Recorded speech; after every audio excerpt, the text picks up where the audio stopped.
하나님의 말씀 시편 79편입니다.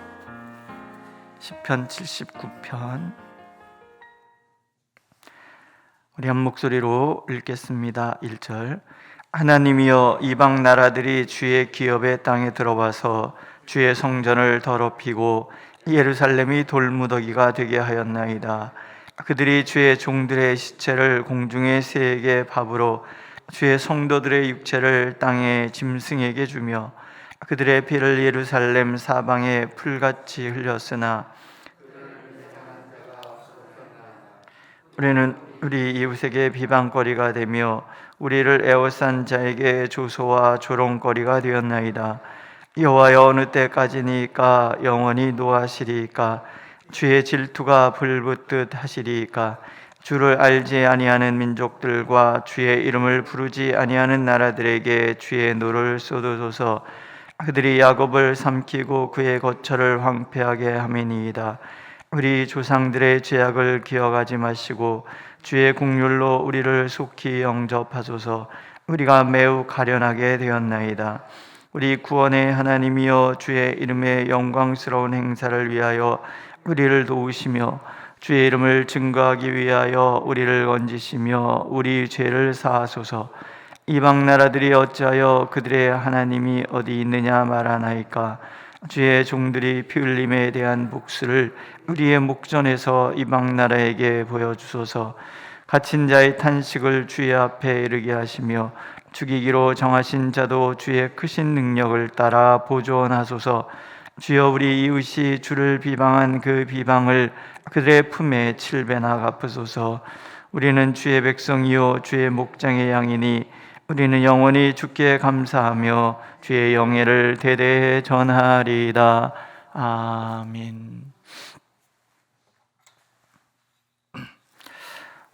김구 선생의 정기인 백범일지를 읽은 적이 있습니다. 상해 임시정부 수반으로 계실 때 어느 날 워낙 가난하니까 어머니께서 시장에서 버린 배춧잎을 가져다가 김치를 담그셨대요. 근데 이제 아무리 임시정부라 하여도 한 정부의 수반이니 자신의 체면을 생각해서 앞으로 그러지 마시라 이렇게 얘기를 했더니 어머님이 너가 언제부터 수반이었느냐?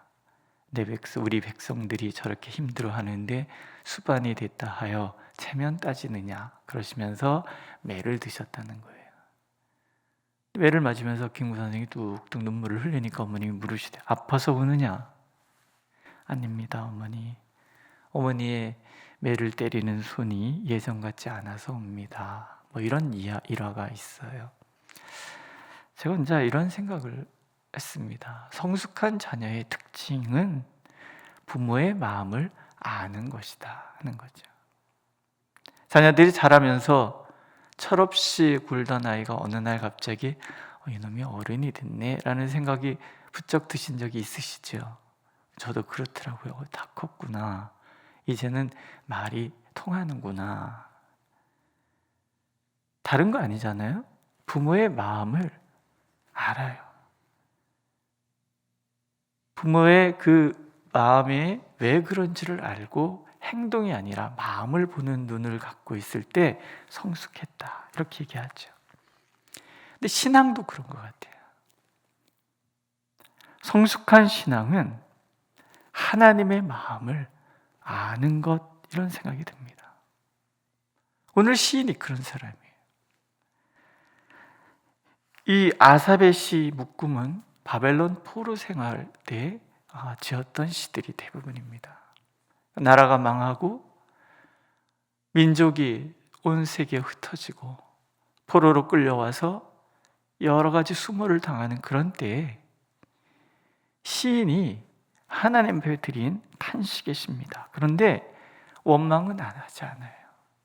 하나님의 마음을 아는 마음이 담겨져 있는 거죠.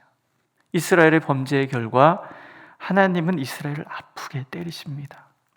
성전이 더럽혀지고 하나님의 도성이 무너지고 도성에는 하나님의 백성들의 시신이 즐비하거나 묻어줄 사람이 없어서 새들이 먹고 짐승이 먹어요. 얼마나 비참합니까? 그런데 시인은 그 비참한 현실보다도 더 마음 아픈 것이 하나님을 믿지 않는 점령자들의 조소와 조롱이에요. 그들의 하나님이 어디 있느냐? 그들의 하나님이 어디 있느냐? 점령자들의 신이 이겼단 말이죠. 옛날 고대에서는 나라와 나라가 부딪히는 것이 신과 신의 전쟁이라고 생각을 했어요. 마르둑이 하나님을 이겼다라는 거죠. 그들의 하나님이 어디 있느냐? 그들의 하나님이 어디 있길래 지켜주지도 못하고 나라가 다 황폐하고 자신의 신전조차도 지키지 못하냐? 이런 조롱의 얘기가 더 마음이 아픈 거예요. 여호와여 어느 때까지니까 영원히 노하시리이까 주의 질투가 불붙듯 하시리이까. 하나님의 심판 앞에서 망연자실한 하나님의 백성의 탄식입니다. 그러나 저는 이 시인의 탄식 속에 성숙한 시인의 마음이 보인다는 생각이 들어요. 하나님의 징계 아래에서 탄식하지만 원망하지 않아요.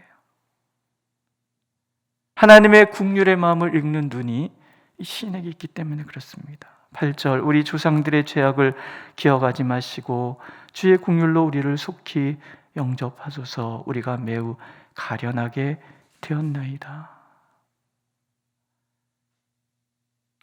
원인이 있으니 결과가 있지요. 조상들의 그 하나님을 거역한 그 결과 심판당한 거 받아들입니다. 그러나 하나님 주의 긍휼로 우리를 다시 한번 맞아주시옵소서. 우리가 매우 가련하게 되었습니다. 이렇게 고백해요. 9절에 보면 우리 구원의 하나님이여 주의 이름의 영광스러운 행사를 위하여 우리를 도우시며 주의 이름을 위하여 우리를 건지시며 우리 죄를 사하소서. 하나님이 화가 나 계신데 긍휼을 구해요. 하나님의 사랑에 대한 변치 않는 신뢰죠. 한 걸음 더 나가서 때리시는 하나님의 품에 뛰어드는 것과 같아요. 왜 아이들 기르시다 보면 그런 거 있지 않습니까? 어떤 아이는 매를 들면 그냥 사색이 되는 아이가 있고 도망가는 아이가 있고, 근데 어떤 아이는 매를 탁 들면 품에 확 뛰어든단 말이죠. 아빠 얼마나 아픈지 알아? 그러다가 나 맞다 죽으면 어떡하려고 그래? 뭐 이런 막 뛰어들어서 막 뺏고 막 이러면은 더 때릴 수 있습니까? 못 때립니까? 못 때립니다.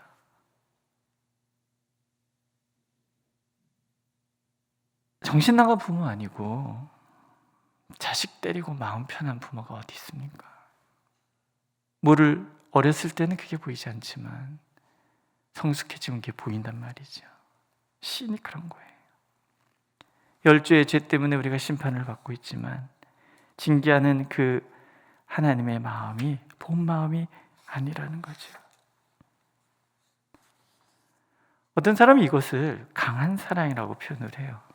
무조건 오냐 하는 세상의 어리석은 부모의 그 값싼 사랑이 아니라 사랑하기 때문에 잘못을 고치기 위해서 매를 드시는 사랑이다, 그런 거죠. 그들의 하나님이 어디 있느냐, 그런 조롱을 하나님이 들으시는 거예요. 그러나 그들의 그 조롱보다 더 하나님께 중요한 것은 당신의 백성들이 제사장 나라, 제사장으로서 바로 서는 거예요. 이 세상의 구원을 위해 선택받은 그 백성들이 바로 서는 거예요. 징계는 당연하잖아요. 하나님께서, 시인이 하나님을 바라보면서 느낀 것은 뭐냐면 매를 드실 수밖에 없으셨던 그 하나님의 사랑을, 그 사랑 뒤에, 매 뒤에 흘리시는 하나님의 눈물을 볼 줄 아는 거라는 거죠. 하나님은 그래서 당신의 이름이 조롱당할 것 아시면서도 징계 뒤에 새롭게 변화될 당신의 백성들의 모습을 생각하면서 참으시는 거예요. 암 투병하시다가 살아나신 목사님이 이런 시를 썼습니다. 의사가 나의 병을 치료하고 있을 때 병은 나의 영혼을 치료하고 있었다. 이것은 실로 놀라운 주님의 두 손 치료 역사였다. 영원히 잊을 수 없다. 질병은 고통스럽잖아요. 실현은 힘든 거예요. 근데 이 목사님은 그런 생각을 하는 거예요. 병은 나의 영혼을 치료하고 있었다. 시련 속에서 우리는 진지하게 하나님 앞에 무릎을 꿇고 무릎을 꿇으면서 우리는 나 자신을 치유하시기를 원하시는 하나님의 마음을 아는 거죠.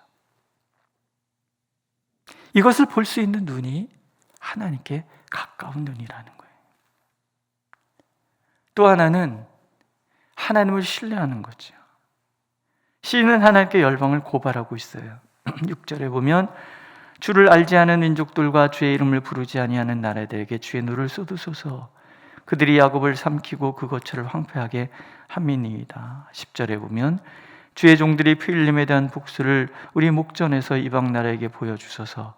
갇힌 자의 탄식을 주의 앞에 이르게 하시며 죽이기로 정해진 자도 주의 크신 능력을 따라 보존하소서. 12절 주여 우리 이웃이 주를 회방한 그 회방을 저희 품에 7배나 갚으소서. 지금 자기가 혼나고 있는데 제가 잘못을 했는데 나 잘못했다고 나를 공격하는 그들을 고소하고 있어요. 하나님 화가 났는데 하나님 앞에 하나님 우리 잘못한 건 잘못한 거고 쟤네들 혼내주세요. 이렇게 지금 얘기하고 있는 거예요. 무슨 뜻인지 이해되시죠? 화가 나신 하나님인데 그 하나님은 긍휼을 잃지 않으시는, 진노 중에도 긍휼을 잃지 않으시는 하나님을 시인은 아는 거예요.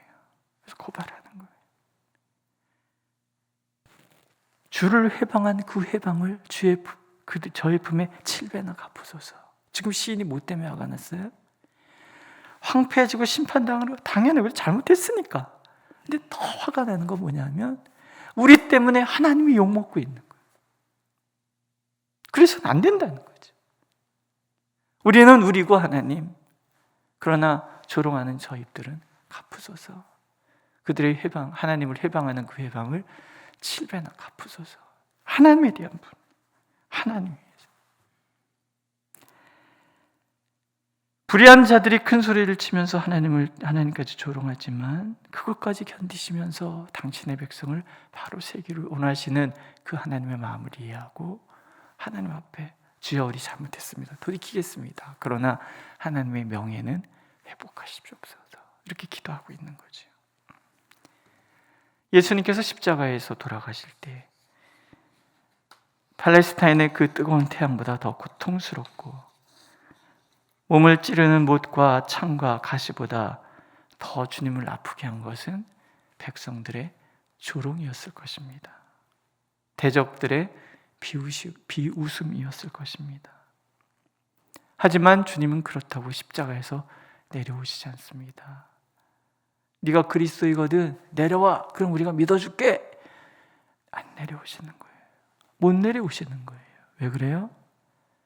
거기서 내려오시면 사랑하시는 당신의 백성들을 구원할 수 없으니까 참으시는 거죠.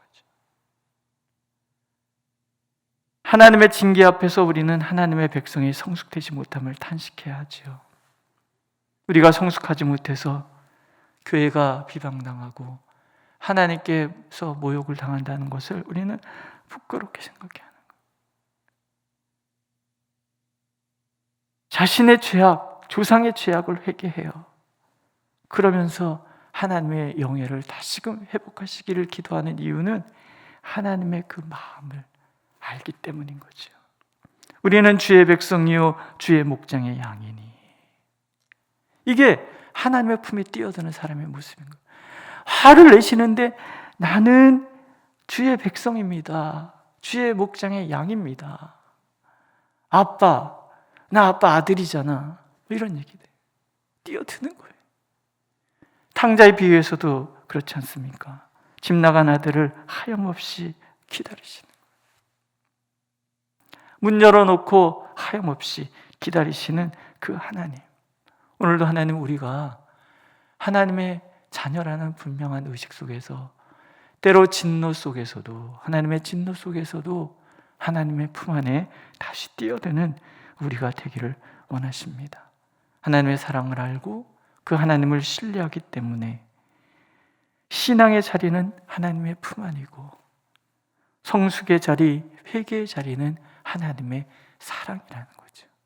오늘도 그렇게 하나님의 품에 뛰어들면 더 굳게 껴안아 주시고 더 깊이 사랑하시는 하나님의 그 마음을 아는 우리가 되기를 원하십니다. 그래서 오늘을 이겨내고 하나님의 더 깊은 사랑 가운데 더 가까이 나가는, 돌아서면 다시 돌아와 그 품에 안으시며 얼싸안고 춤추고 잔치하시는 그 하나님의 마음을 헤아려 아는 우리 모두가 되기를 하나님은 간절히 원하고 계십니다. 기도하겠습니다. 하나님의 진노 가운데 지나면서도 우리는 주의 백성입니다. 고백했던 시인처럼 하나님의 손길은 사랑이며 때때로 강한 사랑으로 우리에게 다가오실 때도 있음을 우리가 압니다. 하오니 주여, 우리의 죄악은 용서하여 주시되 하나님의 영광과 하나님의 그 사랑만큼은 세상 가득하도록 드러내 주옵소서. 우리가 주님을 바라보니 다가오셔서 이제는 진노를 끝내시고 긍휼을 베푸셔서 사랑하시는 주의 백성들이 성숙함으로 주님 앞에 설 수 있도록 하나님 인도하여 주시옵소서. 예수님의 이름으로 기도드렸습니다. 아멘. 하늘에 계신 우리 아버지, 아버지의 이름을 거룩하게 하시며 아버지의 나라가 오게 하시며 아버지의 뜻이 하늘에서와 같이 땅에서도 이루어지게 하소서. 오늘 우리에게 일용할 양식을 주시고 우리가 우리에게 잘못한 사람을 용서해 준 것 같이 우리 죄를 용서하여 주시고 우리를 시험에 빠지지 않게 하시고 악에서 구하소서. 나라와 권능과 영광이 영원히 아버지의 것입니다. 아멘.